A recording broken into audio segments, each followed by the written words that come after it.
सध्या पावसाची स्थिती काय आहे मागील 38 जो काही पाऊस झाला त्यात सर्वाधिक पाऊस कुठं झालेला राज्यात कुठं नोंद झालेली आणि किती झाला?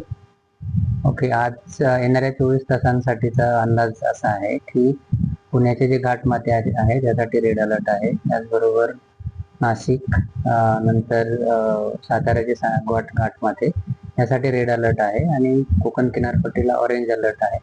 त्याचबरोबर उत्तर मध्य महाराष्ट्रामध्ये नंदुरबारला ऑरेंज अलर्ट आहे आणि काही डिस्ट्रिक्ट जे विदर्भातले आहेत त्यांच्यासाठी ऑरेंज अलर्ट आहे आणि रेस्ट ऑफ दी महाराष्ट्रामध्ये हलक्या ते मध्यम स्वरूपाचा पाऊस पडण्याची शक्यता आहे. आणि मागील 24 तासांचा जर पावसाचा जर नोंदी बघितल्या तर त्यामध्ये 620 मिलीमीटर इतका पाऊस हा लोणावळ्याला नोंदवला गेलेला आहे. त्यानंतर मुळशी तालुक्यातील धावडी येथे 688 मिलीमीटर इतका पावसाची नोंद झालेली आहे. आणि लोणावळ्याचं जर बघाल तर परवा सुद्धा तिकडे 670 मिलीमीटर इतका पाऊस झालेला आहे. म्हणजेच लोणावळ्यामध्ये 2 दिवसामध्ये 1290 मिलीमीटर इतक्या पावसाची नोंद दिसून आली. हा जो काही पाऊस सर्वाधिक पाऊस आहे हा म्हणजे स्टेशन वाईज जर आपण बघितलं तर सर्वाधिक पाऊस हा लोणावळ्यामध्ये नोंदवला गेलेला आहे असं आपण म्हणू शकतो. तर सध्या राज्याची स्थिती काय शहरी विभागांना अंदाज देण्यात आलेला?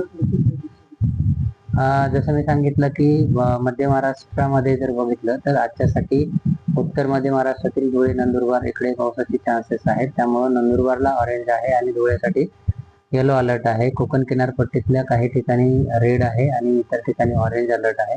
पुण्याच्या घाटमाथ्यांसाठी रेड अलर्ट दिला गेलेला आहे आणि उद्या जर बघितलं तर जो अलर्ट आहे तो ऑरेंज असेल पुण्याच्या घाटमाथ्यांसाठी, परवा येलो असेल आणि त्यानंतर म्हणजेच 8-9 तारखेनंतर या पावसामध्ये बऱ्यापैकी घट होताना आपल्याला दिसेल किंवा उघडीप आपल्याला दिसू शकते.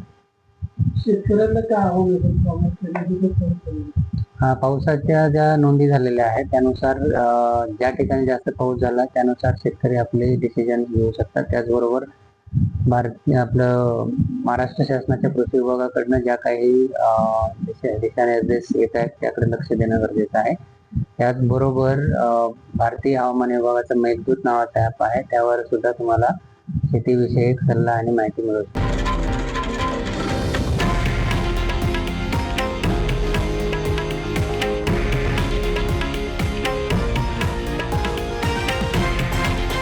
हे आहे देशातील नंबर 1 न्यूज नेटवर्क आणि आपण पाहत आहात TV9 मराठी, एकमेव.